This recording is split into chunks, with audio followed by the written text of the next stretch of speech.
चलिए बच्चों, तो मैं अपना नाम बता देता हूँ। मैं अनिकेत कुमार आप लोगों के साथ जुड़ रहा हूँ आराध्या एकेडमिक ऐप पे, जिस ऐप के माध्यम से हम लोग सीबीएसई टर्म 1 का जो सिलेबस है, इस सिलेबस को देखेंगे। साथ में हम टर्म 1 में रिलेटेड जो भी चैप्टर्स हमसे इस साल पूछा जाएगा 2021 टू 2022, इस चैप्टर्स के एक क्विक रिवीजन करेंगे। इसमें आपको एमसीक्यू क्वेश्चन मिल जाएगा, सेल्फ असेसमेंट मिल जाएगा और सवाल सिंपल पेपर का प्रैक्टिस हो जाएगा। और साथ में और भी बहुत सारे तरह के क्वेश्चन, एडुआस वगैरह जो भी मार्केट में बुक्स आती हैं, सबके क्वेश्चन को लेके हम लोग प्रैक्टिस करेंगे। तो हमारा जो टारगेट होगा वो टारगेट ये है कि सीबीएसई जो टर्म 1 दे रहा है पहली बार, इस टर्म 1 के एग्जाम में हम ज्यादा से ज्यादा अच्छा स्कोर कैसे करें, किस तरह से हम अपने एग्जाम को फेस करें और क्या सब एग्जाम में हम स्ट्रेटजी लें जिससे हम सारे क्वेश्चन को इजीली सॉल्व कर दें। तो बच्चों, सीबीएसई ने जो अपना टर्म 1 का सिलेबस दे रखा है उसमें रियल नंबर पूछे जाएंगे 6 नंबर से, पॉलिनोमियल्स और लीनियर इक्वेशन यानी कि चैप्टर 2 और चैप्टर 3 ये दोनों कंबाइंड रूप से पूछेगा आपसे 10 नंबर का, ट्रायंगल्स और area related to circle, coordinate geometry, trigonometry, statics, probability, ये सारे चैप्टर्स हैं जो आपसे पूछे जाएंगे 40 मार्क्स के। एग्जाम में आपको 50 क्वेश्चन मिलेगा, टाइम दिया जाएगा आपको 90 मिनट। 90 मिनट में आपको करना है ओनली 40 क्वेश्चन। 10 क्वेश्चन आपको एक्स्ट्रा दिया जाएगा, ऑप्शनल डाल के आप आउट ऑफ 50 में से कोई भी 40 क्वेश्चन को सॉल्व कर सकते हो। इसके अलावे आपका जो स्कूल होगा वो आपको इंटरनल असेसमेंट में 10 मार्क्स देगा। जो पहले इंटरनल असेसमेंट 20 मार्क का होता था, अब चूंकि एग्जाम टर्म 1 और टर्म 2 में होगा तो 10 मार्क्स टर्म 1 में दिए जाएंगे और 10 मार्क्स टर्म 2 में दिए जाएंगे। तो हम लोग आराध्या एकेडमिक ऐप के माध्यम से आपको टर्म 1 की तैयारी 30 दिनों में बेहतर से बेहतर ढंग से करा देंगे, जिससे कि आप एग्जाम में 40 आउट ऑफ 40 क्वेश्चन करने में कैपेबल हो जाएंगे। इसके लिए आपको करना क्या होगा, आराध्या एकेडमिक ऐप डाउनलोड कीजिए, कोर्स परचेज कीजिए, डिस्काउंट कोड दिया होगा, कोड एंट्री कीजिएगा, डिस्काउंट मिल जाएगा और फिर हम लोग अपना क्लास स्टार्ट कर लेंगे। ये सेम क्लास का आपको video Aniket maths YouTube channel पे भी मिल जाएगा, वहां से भी आप इसको देख सकते हैं, पर पूरा क्लास जो होगा वो आपको आराध्या एकेडमिक ऐप पे ही मिलेगा। अगर हम लोग बात करें अपने एग्जाम पैटर्न का, तो हमारा टोटल क्वेश्चन ऑब्जेक्टिव होगा। एक भी क्वेश्चन हमसे सब्जेक्टिव नहीं पूछा जाएगा, जैसा कि सीबीएसई ने अभी तक नोटिफिकेशन में कहा है। तो बच्चों, आइए हम लोग कुछ क्वेश्चन देखते हैं। आज का शुरुआत कुछ क्वेश्चन से करते हैं, किस तरह से आप अपने एग्जाम में आने वाले क्वेश्चन के लिए प्रिपेयर हो या आपकी तैयारी कहां तक है, आप इसको जज कर लें। और अगर आपको लगता है कि आपकी तैयारी कुछ कम है तो हमारे साथ जुड़िए, हम लोग बेहतर से बेहतर प्रिपरेशन करेंगे।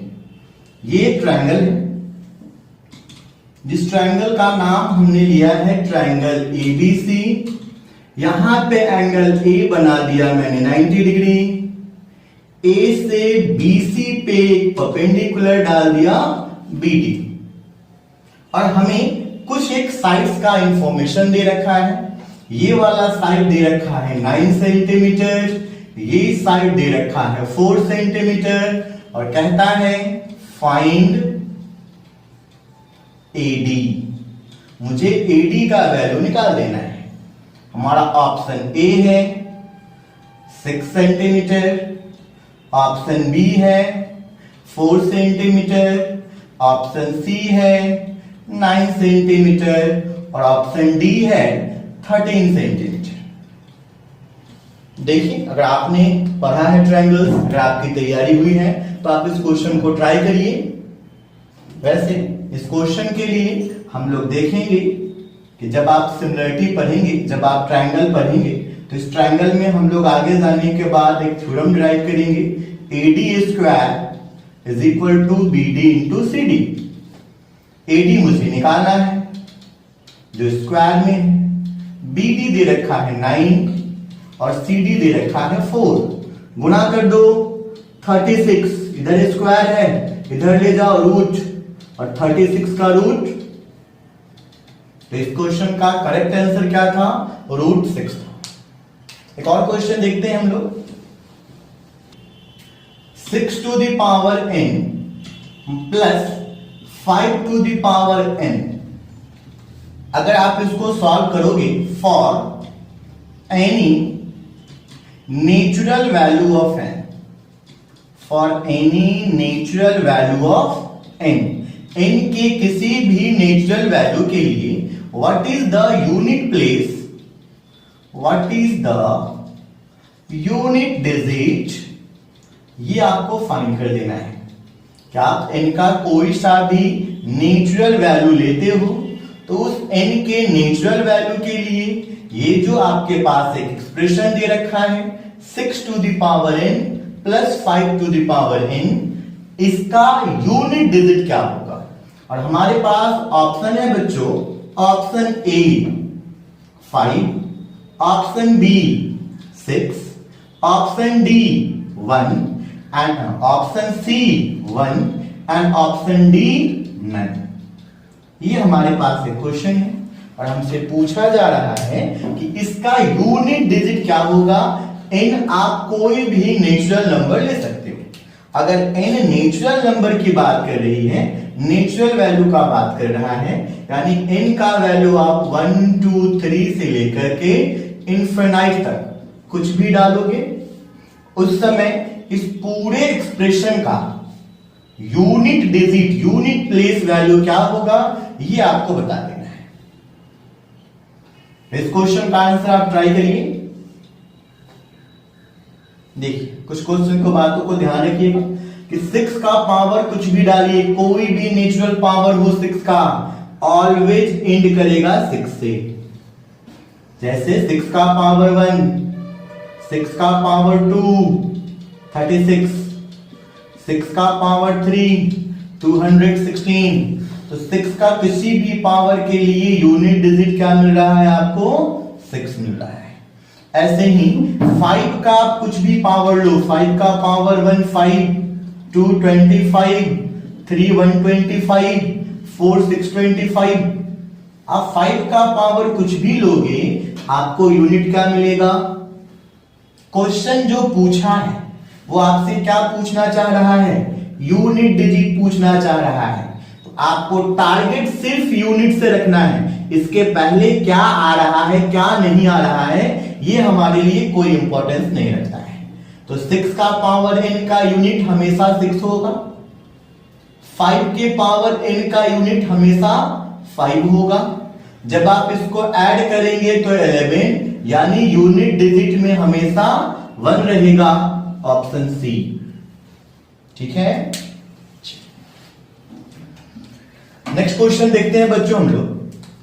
हमारे पास question, for what value, suppose कर लीजिए हमारे पास x² plus kx and plus 3, ठीक, और हमसे कहता है find the value of k, हमसे k का वैल्यू निकालने को कहा, और साथ में ये भी कह रहा है for which the zeros of this polynomial is negative of each other। हमें एक पॉलिनोमियल दे रखा है, पॉलिनोमियल हमारे पास है x² प्लस kx प्लस 3, और पूछा जा रहा है आपसे कि k का वैल्यू क्या आप रखोगे ताकि इनके जो जीरोज होंगे, इनके जो रूट्स होंगे, जो इनका सॉल्यूशन होगा, यानी कि जो x का वैल्यू होगा, ये वैल्यू कैसा होगा? नेगेटिव ऑफ ईच अदर होगा। ऑप्शन ए आपको दे दिया गया है 2, ऑप्शन बी दिया गया है 3, ऑप्शन डी दिया गया है -1, ऑप्शन सी दिया गया है -1, ऑप्शन डी दिया गया है 9। आप k का वैल्यू क्या रखिएगा ताकि इस पॉलिनोमियल का जो जीरोज होगा, जो रूट होगा, जो इसका सॉल्यूशन होगा, वो एक दूसरे का नेगेटिव होगा। नेगेटिव होगा यानी अगर इसका फर्स्ट जीरो अल्फा है, सेकंड जीरो बीटा है, तो ये दोनों एक दूसरे का नेगेटिव होगा। यानी या तो alpha is equal to minus beta होगा या फिर beta is equal to minus alpha होगा। तो के कौन से वैल्यू के लिए पॉसिबल है? अगर ऐसा क्वेश्चन हमें दिया जाए तो इन जनरली हम लोग क्या करते हैं, इसको फैक्टराइज करने पे लग जाते हैं। फैक्टराइज होगा नहीं होगा, सॉल्यूशन निकलेगा नहीं निकलेगा, वो मुझे नहीं सोचना है। मुझे क्या करना है कि एक जीरो अल्फा है तो दूसरा जीरो इसका नेगेटिव माइनस अल्फा हो जाएगा। ये एक अल्फा था, ये जो माइनस अल्फा है ये दूसरा जीरो है, यानी बीटा है, alpha plus beta minus B by A होगा। तो ये कितना हो गया हमारा अल्फा प्लस बीटा, ये दोनों सेम है, अल्फा माइनस अल्फा माइनस के अपॉन बी का वैल्यू ए हमारे पास क्या है, coefficient of x square, alpha minus alpha zero minus के बाई वन, यानी के का वैल्यू क्या हो गया, जीरो। तो यहां ऑप्शन डी हो जाएगा। अगर मैं दूसरा क्वेश्चन देखूं, हमें एक दूसरा क्वेश्चन दिया गया है, x square minus 3x plus 6। ये एक पॉलिनोमियल आपको दिया गया है और आपसे कहता है find another polynomial whose zeros are double of the zeros of x square minus 3x plus 6। आपको एक ऐसा पॉलिनोमियल फाइंड करना है जिस पॉलिनोमियल का जीरो जो होगा वो इस पॉलिनोमियल के जीरो का डबल होगा। यानी एक ऐसा पॉलिनोमियल बताइए जिसका जीरो इसके डबल होगा। अब भाई इसमें हम लोग क्या करते हैं, generally we are going to just factorise and find the value of X. हम लोग क्या करेंगे, पहले तो यहां लोग इसको एक्स में कन्वर्ट करते हैं, सॉल्व करते हैं, एक्स निकालते हैं, एक को अल्फा लेते हैं, दूसरे को बीटा लेंगे, फिर कहता है डबल है तो इसको आप फिर क्या करोगे, डबल करोगे और फिर कहोगे अच्छा पॉलिनोमियल निकालने को तो फॉर्मूला होता है भाई x square minus alpha plus beta x plus alpha beta. पर मुझे ये नहीं करना है, इतना निकालते निकालते 1 मिनट से ज्यादा हो जाएगा। बस हमें ध्यान क्या रखना है, according to the given question हमारा जो रिक्वायर्ड जीरो है वो 2 अल्फा और 2 बीटा है। सॉल्यूशन निकालने के लिए हमें फॉर्मूला पता होना चाहिए, x square minus alpha plus beta plus alpha beta, ये फॉर्मूला। पर हमारे पास अल्फा नहीं, हमारे पास क्या है 2 अल्फा, बीटा नहीं है, क्या है 2 बीटा। यहां भी 2 अल्फा है और 2 बीटा है। अगर इसमें से 2 कॉमन ले लूं मैं तो ये अल्फा प्लस बीटा एक्स हो जाएगा और यहां 2 दूना 4 अल्फा बीटा हो जाएगा। Alpha beta alpha beta alpha beta के लिए 6 डाल दो, अल्फा प्लस बीटा 3 डाल दो एंड दूसरा हमारे पास क्या रहेगा X square. So X square minus 6x plus 24, ये वो पॉलिनोमियल था जिसका जीरोज इसके जीरोज के डबल होगा। तो अगर आप इस तरह के और भी मजेदार क्वेश्चन देखना चाहते हैं और भी आप इस तरह के क्वेश्चन को किस तरह से इजी वे में आप सॉल्व करोगे, कैसे आप टाइम सेविंग के साथ साथ एक राइट अप्रोच दोगे, कैसे आप 100% अपना दोगे एग्जाम में, अगर आप जानना चाहते हो तो हमारे साथ जुड़े। कल से live class Aaradhya academic app पे रात 8 बजे से। इसके लिए आपको क्या करना होगा, प्ले स्टोर में जाइए, आराध्या डाउनलोड कीजिए, कोर्स परचेज कीजिए। फिर मिलते हैं कल से।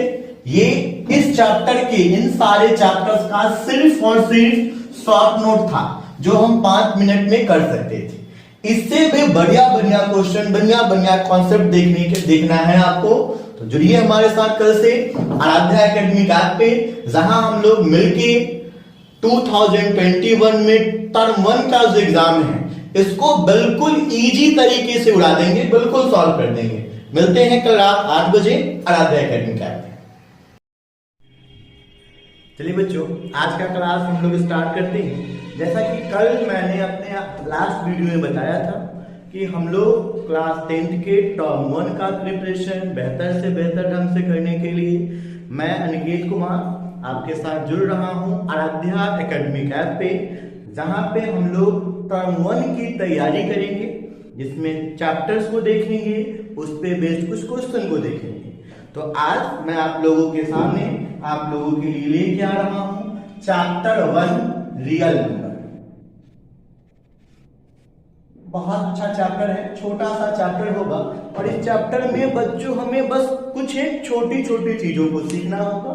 अगर हम कुछ एक छोटी छोटी टॉपिक को सीख लें, कुछ एक छोटी छोटी चीजों को जान लें, तो रियल नंबर से जो भी क्वेश्चन हमसे पूछा जाएगा उन सारे क्वेश्चन का हम जवाब दे सकते हैं। एक बात और ध्यान रखना है कि हमारा एग्जाम ऑब्जेक्टिव होगा, हमें एग्जाम में टाइम मैनेजमेंट, एक्यूरेसी दोनों पे ध्यान देना है। तो ज्यादा से ज्यादा क्वेश्चन को सॉल्व करने का कोशिश करिएगा ऑप्शन के अकॉर्डिंग, क्योंकि सब्जेक्टिव क्वेश्चन और ऑब्जेक्टिव क्वेश्चन में काफी डिफरेंस होता है।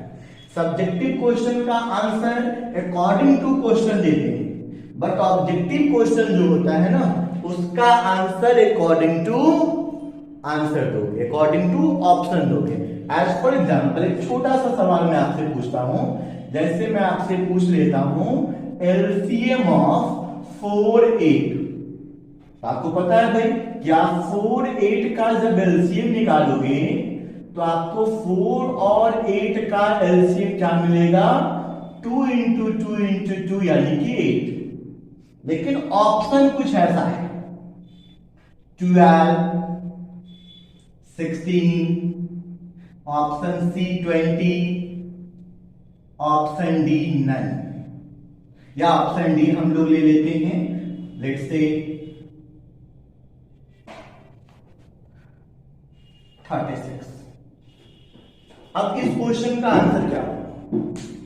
तो यही ऑप्शनल क्वेश्चन जब हो, जब क्वेश्चन ऑब्जेक्टिव हो, तो आप उसको अकॉर्डिंग टू क्वेश्चन सॉल्व नहीं करो, अकॉर्डिंग टू ऑप्शन सॉल्व करो। ऑप्शन के अकॉर्डिंग देखो कि कौन सा ऐसा नंबर है जो 4 और 8 का एलसीएम हो सकता है।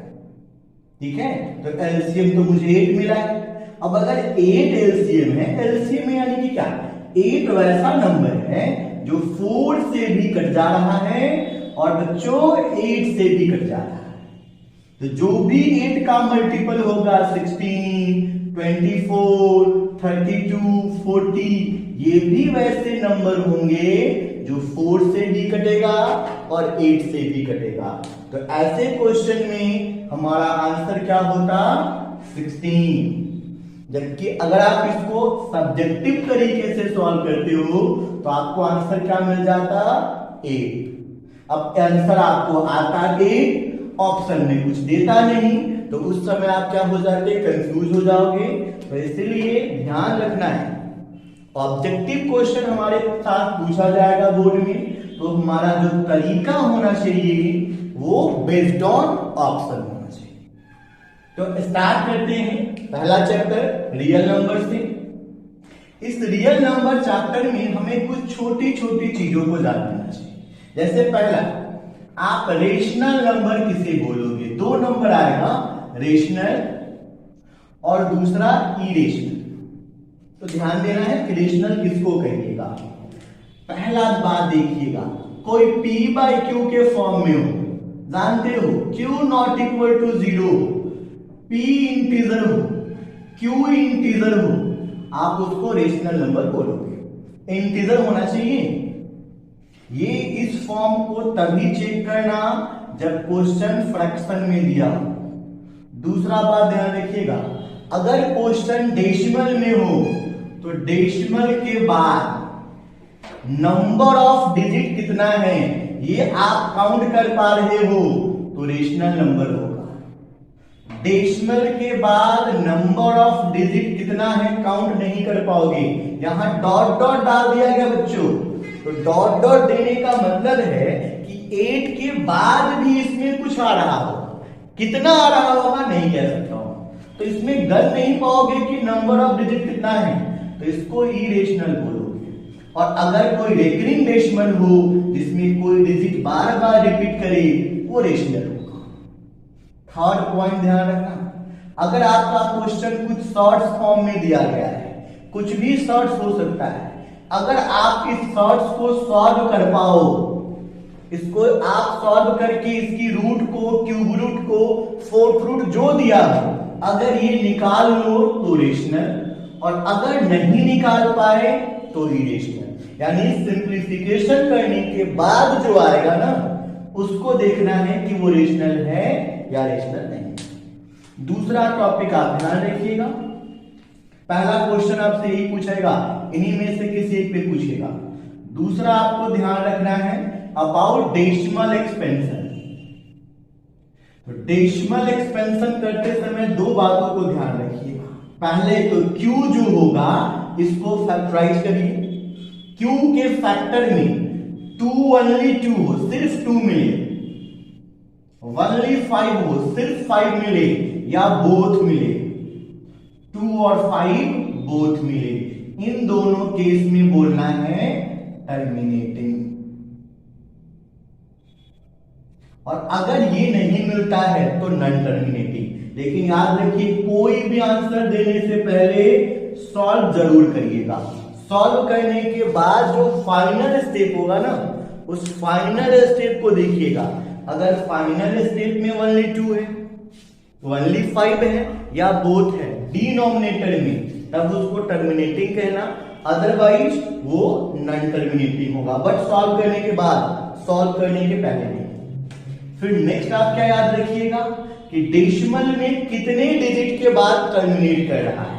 तो मैक्सिमम पावर देख लीजिएगा, जो मैक्सिमम पावर हो 2 या 5 का, जितना पावर मैक्सिमम हो उतने डिजिट के बाद टर्मिनेट कर जाएगा। सपोज कर लो कोई नंबर में Q का फैक्टर मिल गया 2 का पावर 5 इंटू 5 का पावर 4, यहां मैक्सिमम पावर हो गया 5। इसका मतलब क्या है कि जब आप इस नंबर को बदलोगे डेसिमल में, बड़ा पावर 5 है, यानी after 5 digit in decimal they must be cancelled out. Decimal में 5 डिजिट के बाद क्या हो जाएगा बच्चों, वो टर्मिनेट कर जाएगा, वो कट जाएगा। ठीक है, इसके साथ हमें इस चैप्टर में ध्यान रखना है एलसीएम और एचसीएफ के बारे में। हमें इसमें बात दूसरा ध्यान रखना है एलसीएम एंड एचसीएफ। तो एलसीएम किसको कहोगे, जैसे सपोज कर लो हमारे पास एक नंबर है, मैं इस नंबर को 32 से डिवाइड कर रहा हूं, फिर मैं इसी नंबर को किससे डिवाइड कर रहा हूं, 36 से डिवाइड कर रहा हूं। तो अगर हमारा 32 भी इसको डिवाइड कर देगा, 36 भी डिवाइड कर देगा, तब मैं इस नंबर को बोलूंगा एलसीएम।